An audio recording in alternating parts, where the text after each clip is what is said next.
네, 오늘 말씀은 누가복음 17장 11절부터 19절까지 말씀입니다. 우리 화면에 나오는데요. 다 같이 자리에서 일어나셔서 한 절씩 교독하겠습니다. 예수께서 예루살렘으로 가실 때에 사마리아와 갈릴리 사이로 지나가시다가 마을에 들어가시니 나병 환자 10명이 예수를 만나 멀리 서서 소리를 높여 이르되 예수 선생님이여 우리를 불쌍히 여기소서 하거늘 가서 제사장들에게 너희 몸을 보이라 하셨더니 그들이 가다가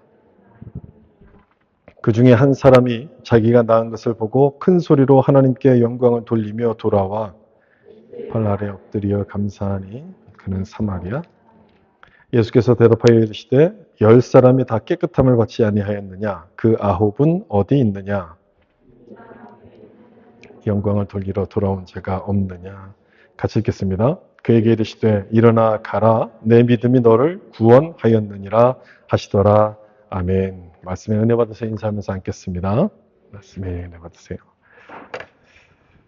오늘은 1년 동안 지켜주신 하나님의 은혜에 감사하는 추수감사절입니다. 오늘 제목이 감사하십니까? 라는 제목인데요. 여러분은 이 제목처럼 감사하며 살고 계십니까? 혹은 감사하다는 말을 자주 사용하고 있습니까? 외국에 살다 보니까 한국 사람들은 감사에 대해서 조금 인색하다는 그런 느낌들을 좀 받게 됩니다. 상점에서 물건을 살 때 감사하다는 인사는 주로 주인들이 하죠. 손님은 인사를 그냥 받습니다. 한국의 입장이 그렇다는 거예요. 물건을 팔아줬으니 인사를 받는 게 당연하다. 이렇게 생각들을 좀 하는 것 같아요. 그런데 반대로도 생각을 해볼 수 있는 것 아니겠습니까? 물건을 살 수 있도록 팔아주었으니까 감사해야 될 사람은 오히려 손님들인 거예요. 손님이 사면서 감사해야 돼요. 이 감사를 어떻게 생각하는가에 따라서 행동 역시 달라집니다. 우리가 살고 있는 이곳 밴쿠버는 여러분들도 아는 것처럼 땡큐란 말을 참 많이 쓰죠. 가장 많이 쓰는 말 조사했을 때 항상 1위로 나오는 것이 이 땡큐란 말이에요. 그러니까 물건을 사는 사람도 땡큐하고 물건을 파는 사람도 땡큐합니다. 아침 일찍 온 첫 번째 손님이 껌 한 통을 사도 그 사람을 막 째려보지 않아요. 오히려 이제 팔면서도 친절하게 땡큐합니다. 생각에 대한 차이 때문에 그래요. 감사에 대한 생각을 어떻게 하는가에 따라서 이 행동들이 이렇게 달라지는데 지금 제가 글을 하나 읽어드릴 텐데 여러분 이 글을 들어보시면 그 생각이라는 게 얼마나 중요한 것인가를 여러분 아마 느끼실 수 있을 겁니다. 들어보세요. 이런 내용이에요. 사람들이 빵을 먹기까지 밭을 갈고 씨를 뿌리고 걷어들여서 빻고 반죽해서 굽기까지 15단계를 거쳐야 합니다. 근데 지금은 빵집에서 빵을 사 먹을 수 있으니 이 15단계를 거치지 않아도 됩니다. 누군가 그 일을 해준 것에 대해서 감사하지 않으면 안 되는 겁니다. 어떻습니까? 탈무드에 나오는 이야기예요. 이렇게 생각을 하기 때문에 돈을 주고 내 돈을 주고 사면서도 땡큐라고 이야기하는 것 아니겠습니까? 여러분 빵은 15단계를 거쳐서 먹는데요. 우리가 먹는 주식인 쌀 한 톨은 몇 단계를 거쳐서 생산되는지 아십니까? 쌀 한 톨. 피아노 건반수만큼이래요. 88단계를 거쳐서 쌀 한 톨이 나온대요. 이 밀보다도 6배나 많은 단계를 거쳐야지만 쌀 한 톨이 만들어지는 거예요. 그만큼 우리가 이 밥을 먹을 때 더 감사하며 정말 그런 마음을 갖고 밥을 먹어야 되는데 이처럼 우리가 생각을 조금만 넓혀보면 감사할 이유가 많다는 것을 알게 됩니다. 이 숫자를 좀 보시겠어요? 5초에 3명, 하루에 5만 명, 1년에 1,800만 명. 아프리카에서 우물 사역하시는 선교사님 책에 나오는 내용인데요. 이 숫자는 먹을 것이 없고 물이 없어서 죽는 사람들의 숫자랍니다. 충격적이지 않습니까? 뭐 지금은 예전 데이터니까 지금은 더 달라졌을지도 모르겠는데 요즘은 기후위기가 더 심하다 그래서 아마 더 힘들 것 같아요. 참 충격적인 숫자죠. 난 저기에 속하지 않아서 참 다행이다. 그렇게 생각할 수도 있겠지만 한 끼를 먹고 좋은 물을 마실 수 있다는 것이 얼마나 큰 감사인가를 좀 우리가 기억해야 된다는 거죠. 오늘 읽은 이 본문 말씀에도 감사에 대한 중요성을 말씀하고 있습니다. 어느 날 예수님께서 예루살렘으로 올라가시다가 한 마을에 들어가셨어요. 그랬더니 그 마을 바깥에 살고 있던 10명의 나병 환자들이 멀리서 예수님을 보고 소리쳐요. 우리를 불쌍히 여기소서, 내 병을 좀 고쳐주십시오. 이렇게 소리쳤습니다. 그 소리를 듣고 예수님께서는 가서 제사장들에게 너희 몸을 보이라, 이렇게 말씀을 하시죠. 율법에는 나병이 나으면 제사장에게 보여서 확인을 받아야 됐기 때문인데, 그렇게 말씀하신 건데, 따라서 이 말씀은, 예수님의 이 말씀은 그들의 병이 고침을 받았다, 이런 뜻이었습니다. 정말 그 말씀대로 이들이 제사장에 가는 도중에 병이 나아요. 기적이라는 거죠. 놀랍게도 10명 모두의 병이 나았어요. 더 놀라운 것은 뭐냐면 그 중에 예수님께 감사한 사람은 딱 한 명이었다는 거예요. 딱 한 명만 감사해요. 여기 15절 말씀 좀 보시면 그중 한 사람이 자기가 낳은 것을 보고 큰 소리로 하나님께 영광을 돌리며 돌아와. 10명 중에 딱 한 사람만 감사했습니다. 그리고 예수님은 이 사람의 믿음을 칭찬하시는 것이 오늘 본문의 내용인데, 여기서 우리는 감사가 무엇이고 왜 감사해야 되는가를 다시 한번 보게 돼요. 감사를 하려면 여러분 감사가 뭔지를 좀 알아야죠. 감사가 무엇인가를 오늘 본문은 이렇게 설명을 하는데, 감사는 믿음의 표현이다라고 설명합니다. 감사는 믿음의 표현이다. 16절 보시면 예수의 발 아래 엎드려 감사하니 그는 사마리아 사람이라. 이 치유받은 10명 중에 사마리아 한 사람만 감사하는 장면을 지금 기록하고 있는데, 저는 이 말씀이요, 그 감사와 믿음의 비례성을 보여준다고 생각해요. 감사하는 사람은 믿음이 좋은 사람이고 믿음이 있으면 감사한다, 그런 뜻인, 그런 말이라는 얘기예요. 우리는 병이 치유되고 기적을 경험하면 당연히 감사할 거라고 생각을 하죠. 내가 기적이 없어서 그렇지 기적만 나에게 생기면 나는 감사할 거야, 이렇게 생각을 하지 않습니까? 현실은 그렇지가 않아요. 현실은 여러분 전혀 다릅니다. 기적을 경험했다고 해서 모두가 다 감사하는 것이냐? 그렇지 않아요. 여러분 우리도 그렇지 않습니까? 우리가 기도할 때 하나님 이 문제만 해결해 주시면 제가 순종하겠습니다 라고 기도하죠. 정말 그 기도대로 그 문제가 해결이 됩니다. 그럼 여러분 순종하십니까? 말이 달라져요. 지금은 제가 좀 바쁘니까 조금 이따 할게요. 이게 뒤로 밀어요. 여기 본문에 나오는 이 9명, 감사하지 못했던 9명의 사람들과 별반 다르지가 않아요. 기적을 본다고 해서 다 감사하는 것이 아니란 얘기예요. 감사는 믿음이 있어야지 할 수 있다는 얘기예요. 또한 예수님을 안다고 감사하는 것이냐? 그렇지도 않습니다. 이 10명의 나병 환자는 예수님이 누군지 알았어요. 그래서 예수님께 이 병을 고쳐달라고 구했던 거 아니겠습니까? 병을 치료할 수 있는 능력이 있음을 알았고, 그래서 예수님께 구했지만 감사했던 사람은 한 명이었어요. 한 명.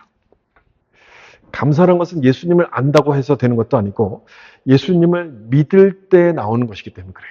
예수님을 믿을 때, 나의 구원자로, 예수님이 나의 구원자임을 믿는 사람이 감사하는 거예요. 여러분, 이 믿는다는 것은 주님을 바라본다는 그 우선순위를 의미합니다. 믿는다는 것은요, 예수님이 제일 첫 번째 우선순위를 의미하는 거예요. 따라서 예수님을 먼저 생각하는 사람은 감사할 수밖에 없고, 반대로 감사하지 않는 사람은 예수님을 첫 번째로 생각하지 않는 거예요. 예수님께 우선순위를 두지 않는 겁니다. 이 오늘 본문에 감사하지 않았던 9명에게 바로 이런 모습들이 나타나요. 이 사람들이 처음부터 감사하지 않으려고 했을까요? 내 병만 나오면 나는 감사하지 않고 그냥 가야지, 이렇게 생각했겠습니까?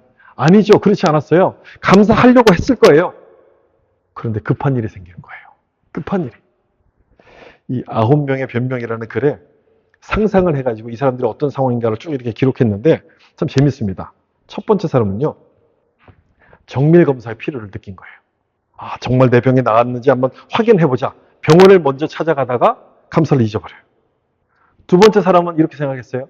다시 이 병이 재발할지 모르니까 며칠쯤 지켜보자. 그러다가 감사를 잊어버려요. 세 번째 사람은 이 회의론자였어요. 내 병은 나병이 아니라 그냥 좀 특이한 피부병이었을 거야. 그래서 나았을 거야. 그렇게 생각하면서 감사를 안 해요. 네 번째 사람은 내 병이 나을 때가 돼서 나은 거지. 자연적인 현상이라 생각해서 감사하지 않고, 다섯 번째 사람은 그동안 가보지 못했던 자기 논과 밭이 궁금해서 그것부터 확인하러 가다가 감사를 잊어버려요. 여섯 번째 사람은 자기 식구를 보러 집으로 먼저 갔고요. 이 일곱 번째 사람은 예수님이 안수기도 해준 것도 아니고 그냥 제사장에게 가서 보라 이렇게 말만 했는데 특별히 해준 것도 없는데 내가 감사할 필요가 뭐가 있어, 이렇게 생각을 합니다.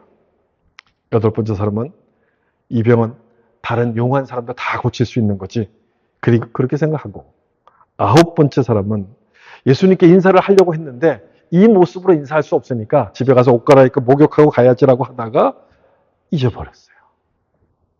여러분 어떤가요? 아홉 명 모두 그럴듯한 이유가 있지 않습니까? 이들이 감사하지 못한 것은요, 하기 싫어서 안 한 게 아니었어요. 분명한 이유가 있었어요. 이들이 하는 말은 전부 다 맞는 말이고 정말 틀린 말이 하나도 없어요. 이런 분명한 이유를 뒤로 하고 감사를 한다고 하는 것은 믿음이 없이는 불가능한 거예요.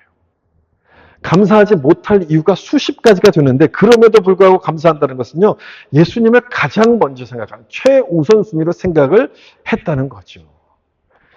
여기 그 다음에 다시 이 15절 16절을 좀 보시면, 그 중에 한 사람이 자기가 낳은 것을 보고 큰 소리로 하나님께 영광을 돌리며 돌아와 예수 발 아래 엎드려 감사하니. 사마리아 사람이 감사하는 모습을 기록하고 있는데, 여러분 여기 보시면 이 사람이 주저하는 모습이 있습니까? 이 사람이 망설이는 모습이 나오나요? 아니죠. 자기 병이 나은 걸 보고 하나님께 영광을 돌리고 돌아와요. 병이 낫자마자 바로 예수님께 달려옵니다. 가장 먼저 누굴 생각했느냐? 예수님을 생각한 거예요. 왜 다른 생각이 없었겠어요? 제사장에게 빨리 보여주고 싶은 마음도 있었을 것이고, 아니면 자기 가족들을 만나고 싶은 마음도 있었겠죠. 그러나 그것보다 주님을 먼저 생각한 거예요. 주님을. 하루 지나서 간다고 해서 여러분 뭐 문제가 되겠습니까? 그럼에도 이 사람은 바로 예수님을 찾아가요. 지금 당장 감사를 드리고 싶었고 지금 하지 않으면 견딜 수가 없는 그런 마음이었던 거예요. 여러분 이 모습이 믿음 아니겠습니까? 예수님은 이 사람에게 뭐라고 하셨나? 19절. 그때 그에게 이르시되 일어나 가라, 내 믿음이 너를 구원하였느니라. 예수님을 뭐라고 말씀하셨냐면, 예수님을 가장 먼저 생각했던 그 마음을 가리켜서 믿음이라고 얘기합니다. 여러분 믿음은 그런 거죠. 그냥 믿어, 이게 믿음이 아니에요. 내가 믿지, 이런 것들이 믿음이 아니라 예수님을 가장 먼저 생각하는 거예요. 먼저 그의 나라와 그의 의를 구하라는 말씀처럼 가장 먼저 예수님께 우선순위를 두는 것이 믿음이고, 이 믿음이 있으면 감사를 하는 거예요. 여러분 우리에게도 이런 믿음이 필요하지 않습니까? 우리에게 필요한 것은 병이 낫는 기적이나 주님에 대한 지식이기보다 감사할 수 있는 믿음이에요. 기적이 없어서 감사를 못하는 것이 아니고요, 믿음이 없어서 감사를 못하는 거예요. 예수님을 제일 먼저 생각하는 이 믿음을 가지고 여러분 감사하시면서 주님을 기쁘시게 할 수 있기를 예수님의 이름으로 축복합니다. 두 번째는요, 감사는 하나님께 영광을 돌리는 것이죠. 여기 누가복음 17장 18절 보시면, 이 이방인 외에는 하나님께 영광을 돌리러 돌아온 자가 없느냐 하시고, 사마리아 사람의 감사를 보시고 예수님께서는 하나님께 영광을 돌렸다라고 말씀하십니다. 이 말씀처럼 감사라는 것은 무엇이냐면 하나님께 영광을 돌리는 거예요. 그게 감사예요. 내가 감사하면 하나님께서 영광을 받으시는 거예요. 내가 했다고 생각하는 사람은 감사할 수가 없죠. 내가 했는데 뭘 감사하겠어요? 그렇지만 하나님께서 하셨음을 인정하게 되면, 깨닫게 되면 그 사람은 감사합니다. 성경에서 여러분 감사라는 말씀이 많이 나오거든요. 근데 이 감사라는 말씀은 전부가 다 명령형으로 돼 있어요. 감사하라 이렇게 돼 있어요. 감사가 하나님께 영광이 되기 때문에 그렇다는 거예요. 해도 되고 안 해도 되는 선택이 아니라 반드시 해야 되는 필수이기 때문에 명령이에요. 명령. 성경의 교리를 요약해 놓은 이 소요리 문답의 첫 번째 질문을 보면, 이 첫 번째 질문은 제일 중요한 질문이라는 뜻이거든요. 사람의 제일 되는 목적이 뭐냐? 이런 질문이에요. 사람의 제일 큰 목적이 뭐냐? 거기에 대한 답을 뭐라고 하냐면 하나님께 영광을 돌리는 것이라고 되어 있어요. 하나님께 영광을 돌리는 것. 이게 우리의 제일 큰 목적이에요. 존재의 이유예요. 사람을 만드신 이유는 뭐냐? 하나님께 영광을 돌리기 위해서 사람을 창조하셨다는 거예요. 그래서 여러분 감사를 명령하는 겁니다. 이 감사를 통해서 하나님께서 영광을 받으시기 때문에 그렇다는 거죠. 10명 중에 한 명만 돌아왔을 때 예수님께서는 이렇게 물으셨어요. 17절에 10사람이 다 깨끗함을 받지 아니하였느냐? 그 아홉은 어디 있느냐? 그 아홉은 어디 있느냐? 10명이 다 병이 치유됐는데 왜 9명은 어디 있느냐? 이렇게 말씀하시는데 이 마지막 부분에서 그 예수님의 아쉬워하는 마음들이 좀 느껴지지 않습니까? 그 아홉은 어디 있느냐? 예수님은 이들의 감사를 통해서 하나님께서 영광 받으시기를 원하셨는데 그렇게 안 하는 거예요. 그렇게 못한 것에 대한 아쉬움을 여기서 지금 표현하시는 그런 말씀이에요. 여러분, 감사라는 것은요, 그냥 고마움에 대한 표현, 그냥 땡큐, 말 한마디가 아니에요. 그냥 고마움에 대한 표현뿐 아니라 하나님께 영광을 돌리는 일이라는 것을 여러분 기억하셔야 돼요. 감사하면 하나님께서 영광을 받으시는 것이요. 그리고 그 모습을 하나님께서 기뻐하시는 거예요. 많은 분들이 하나님께 영광을 돌린다라고 말은 하는데 감사는 잘 안 해요. 이 참 아이러니죠. 모순이죠. 감사가 하나님께 영광을 돌리는 일인데 감사는 안 하고 생각을 안 하고 성공하는 것에 더 관심을 가져요. 그러니까 성공을 해야지 하나님께서 영광을 받으신다라고 생각을 하는 거예요. 내가 이 다음에 더 크게 성공을 해서 감사해야지 하나님도 그 모습을 기뻐하실 거야 라고 생각하면서 감사를 뒤로 이렇게 밀어놔요. 여러분, 그러면 나중에 성공한 다음에 이 사람이 감사를 할까요? 감사를 안 할까요? 하게 될까요? 하지 않게 될까요? 아닐 가능성이 훨씬 큽니다. 왜냐하면 오늘 본문에서도 10명 중에 9명이 감사를 하지 않아요. 90%가 감사하지 않아요. 감사하지 않을 확률이 90%예요. 나중에 감사한다는 것은요, 거의 다 감사를 할 수가 없다는 얘기예요. 따라서 성공한 다음에 감사하기보다는 성공하기 전부터 감사하는 게 더 중요해요. 성공하기 전부터. 성공하지 못했을 때에도 아직 성공하기 전일지라도 감사할 수 있어야 된다는 거예요. 여러분, 우리 마음속에는요, 성공주의라는 게 자리하고 있어요. 성공주의. 뭐 잘 되고 성공하는 게 뭐가 나쁘겠습니까? 그렇지만 그것만 하나님께서 영광을 받으신다라고 생각하는 것이 잘못인 거예요. 그것만. 제가 조금 전에 말씀드린 것처럼 성공한 다음에 감사를 하려고 하는 그 모습은 뒤집어 보면 하나님께서 성공을 좋아하시지만 실패는 싫어하신다는 뜻이 되는 거죠. 성공은 영광이 되는 것이고 실패는 아니기 때문에 당연히 감사는 성공했을 때만 하는 것이 돼요. 이게 이제 성공주의예요. 성공주의 생각을 가진 사람은 그렇게 하는 거예요. 그래서 성경은 뭐라고 말씀하냐면 범사에 감사하라 이렇게 말씀해요. 범사에.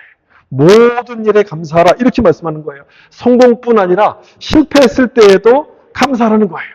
오히려 실패했을 때 감사하게 되면 하나님께 더 영광이 되는 것이죠. 실패가 영광이 된다는 뜻이 아니라 실패에도 좌절하지 않고 하나님 오히려 감사하면 그 모습을 가지고 하나님께서 영광을 받으신다는 거예요. 가장 힘든 순간에 그 어려운 때에 하나님을 의지하면서 드리는 그 감사 고백을 하나님 어찌 기뻐하시지 않겠어요? 그래서 이런 엉뚱한 생각을 좀 해봤어요. 우리가 좋은 일이 생기면 감사한금 하지 않습니까? 좋은 일에만 감사한금 하지 말고 나쁜 일이 생겨도 감사를 드리면 좀 어떨까? 새 차를 샀을 때만 하지 말고 사고가 났을 때도 감사하면 어떨까? 이상하게 들립니까, 여러분? 성공한 다음에는 누구나 다 감사해요. 그래서 성공하기 전, 특별히 실패했을 때, 어려울 때 감사하는 사람은 없어요. 그래서 여러분, 이때가 찬스예요. 하나님을 기쁘시게 할 수 있는 절호의 찬스. 하나님이 원하시는 감사는요, 성공했을 때 누구나 하는 그런 감사, 물론 그것도 원하시지만 그보다 더 실패했을 때, 감사할 엄두를 내지 못할 때 드리는 감사를 하나님이 정말 원하시는 거예요. 이런 감사를 통해서 하나님께서 영광을 받으시기 때문에 그렇다는 거예요. 예수님께서 그 아홉은 어디 있느냐 이렇게 물으시잖아요. 어떤 사람을 찾으시냐면 감사할 사람을 찾고 계신다는 거예요. 성공한 사람을 찾는 게 아니에요. 감사하는 사람을 예수님께서 찾고 계신다는 거예요. 저는 여러분들이 이런 사람들이 되시길 축복합니다. 어떤 상황에도 불평하지 않고 감사함으로 하나님께 영광 돌릴 수 있는 여러분 될 수 있기를 예수님의 이름으로 축복합니다. 19절 좀 보시면 19절 말씀 우리 같이 한번 읽어보겠습니다. 그에게 이르시되 일어나 가라 내 믿음이 너를 구원하였느니라 하시더라. 아멘. 마지막으로 감사는 왜 감사해야 되느냐? 더 큰 축복을 받는 비결이기 때문에 그렇다는 것이죠. 이 말씀에 그 이유가 여기 분명히 나타나고 있어요. 10명 중에서 혼자 감사했던 사마리아 사람인데 그 사람에게 주님은 내 믿음이 너를 구원하였느니라. 구원받았다라고 말씀하십니다. 육체의 병을 고침받은 것뿐 아니라 영혼의 구원까지 받게 돼요. 9명에겐 이 말씀하지 않아요. 그들은 육체의 병만 고침을 받은 거겠죠. 이 사람에게만 영혼의 구원까지 받았다고 말씀합니다. 하나님은 이처럼 감사하는 자에게 더 많은 복을 베풀어 주세요.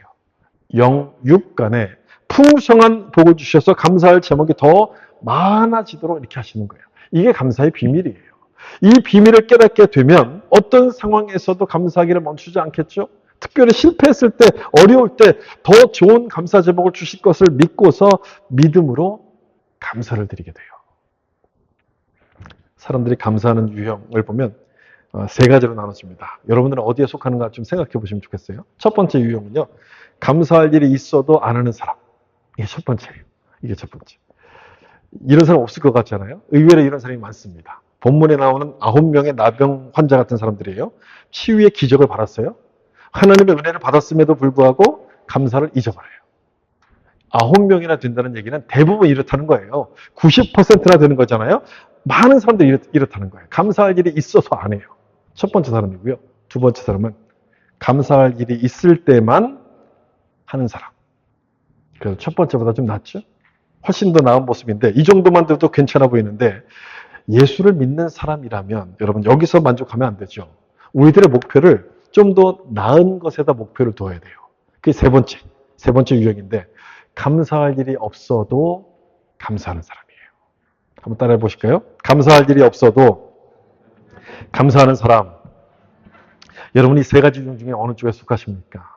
세 번째 유형에 우리가 속해야 되거든요. 감사할 일이 없어도 감사하는 사람. 이게 불가능해 보이잖아요? 그런데 할 수 있어요. 할 수 있어요. 어떻게 하면 되느냐? 생각을 좀 해보시면 돼요. 생각. 여러분 감사하다는 영어 단어가 thank 아닙니까? T-H-A-N-K, thank죠. 이 단어와 같은 어원을 쓰고 있는 단어가 생각하다는 동사예요. think 아닙니까? 한 글자만 틀려요. T-H-I-N-K.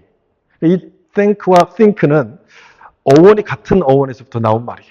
무슨 말이냐면 감사는 생각을 하면 할 수 있다 그런 뜻이 되는 거예요. 생각할 때 감사를 할 수 있다 이런 뜻이에요. 그럼 뭘 생각해야 되느냐? 하나님의 은혜를 생각하는 거예요. 하나님이 나에게 행하신 일, 그 하나님이 하셨던 일들을 쭉 생각해 보면 지금 당장 감사할 일이 없어도 감사할 수가 있는 거예요. 이런 모습을 보여주었던 사람이 있죠. 하박국 선지자입니다. 하박국의 유명한 고백, 하박국 3장 17절, 18절 말씀인데 조금 길지만 우리 같이 한번 읽어볼까요? 비록 무화과나무가 무성치 못하며 포도나무에 열매가 없으며 감람나무에 소출이 없으며 밭에 먹을 것이 없으며 우리의 양이 없으며 외양간에 소가 없을지라도 나는 여호와로 말미암아 즐거워하며 나의 구원의 하나님으로 말미암아 기뻐하리로다. 아멘. 참 유명한 말씀 아닙니까? 여러분 이 말씀에서 반복돼서 나오는 표현이 뭡니까? 못하며 없으며 없으며 없으며 이 말이 계속 반복돼요. 없으며 없으며 이것도 없고 저것도 없어요. 감사할 수 없는 상황이죠. 기뻐할 수 없는 상황인데 이 하박국은요. 다 없는데 나에게 있는 한 가지를 발견합니다. 다 없어도 나에게 있는 한 가지, 그 한 가지가 뭐냐면 하나님, 내 안에 계신 이 하나님을 발견해요. 나를 구원하시고 나의 빈손을 채우실 이 하나님을 생각하니까 기뻐하면서 감사했던 거예요. 앞에서 제가 감사는 믿음의 표현이라고 말씀을 드렸죠. 그 믿음은 하나님을 생각해 보는 거예요. 하나님을 생각하는 거예요. 과거에 이렇게 하나님께서 사셨으니까 앞으로도 이렇게 하실 거야. 이거를 하면 감사하게 되는 거예요. 그러니까 think와 think가 같은 어원인 거예요. 여러분 생각을 잘 하시면 감사할 수 있게 돼요. 좋은 일이 있어서 감사하는 것이 아니라 그렇게 될 것을 믿고 미리 감사를 드리는 거예요. 감사가 믿음의 표현이 되는 것이죠. 그리고 하나님의 은혜를 생각하게 될 때 이 감사를 할 수 있는 것이고 그런 사람에게 더 크게 감사할 수 있는 복을 주시는 것은 당연한 것 아니겠습니까? 그러므로 여러분도 이 말씀을 기억하시고 없다고 못한다고 여러분 실망하시기보다는 감사하셔야 돼요. 그런 사람에게는 더 큰 복을 주신다는 사실을 여러분 믿으셔야 돼요. 하박국의 이 고백은요, 나와 함께 하시는 하나님을 생각하면서 감사하라는 이런 고백인데, 이것과 비슷한 시 한 편을 소개하고 좀 말씀을 마치려고 합니다. 인권운동가였던 이 함석헌 선생이 쓴 그 사람을 가졌는가라는 시인데요. 여기 일부만 좀 제가 기록했어요. 말리길 나서는 길, 처자를 내맡기며 마음 놓고 갈 만한 사람, 그 사람을 그대는 가졌는가. 온 세상 다 나를 버려 마음이 외로울 때에도 저맘이야 하고 믿어지는 그 사람을 그대는 가졌는가. 탔던 배 꺼지는 시간 구명대 서로 양보하며 사양하며 너만은 제발 살아다오 할 그 사람을 그대는 가졌는가. 불의의 사형장에서 다 죽여도 너의 세상빛을 위해 저만은 살려두거라 일러줄 그 사람을 그대는 가졌는가. 원래 시에는 6번 이 후렴부를 반복하고 있어요. 그 사람을 그대는 가졌는가. 여러분, 우리가 이런 사람을 가지고 있다면 그보다 감사한 일은 없을 겁니다. 아무리 감사하지 못할 상황에 있을지라도 이런 분이 내 곁에 있다는 사실만으로도 감사하게 되는 것이죠. 그래서 생각해 보시면 우리는 이미 이런 분을 가지고 있어요. 이미 이런 분을 가지고 있어요. 누굽니까 그분이? 예수님 아닙니까? 날 위해서 구명조끼를 양보해 주시고 온 세상에 날 버려도 나를 믿어줄 수 있는 그분, 날 위해서 자신의 모든 것을 버릴 정도로 죽으실 정도로 사랑하시는 그 주님을 우리는 이미 내 마음속에 가지고 있어요. 그 사람을 나는 가진 거예요. 이 사실을 기억하면 우리는 감사하지 않을 수가 없어요. 감사할 수밖에 없어요. 이런 주님이 내 안에 계심을 믿으면 좋을 때만 감사하는 것이 아니라 좋지 않을 때에도 감사할 수밖에 없어요. 나를 살리고 나의 빈손을 채우실 주님을 내가 가졌으니 어떤 상황에서도 우리는 감사하는 거예요. 사랑하는 성도 여러분, 힘들고 어려워도 여러분 안에 계신 주님을 바라보시면서 감사하셨으면 좋겠어요. 추수감사주일은 오늘만 감사하는 것이 아니고요. 매일 매 순간 감사하면서 이 감사를 통해서 하나님께 영광을 돌릴 수 있기를 예수님의 이름으로 축원합니다.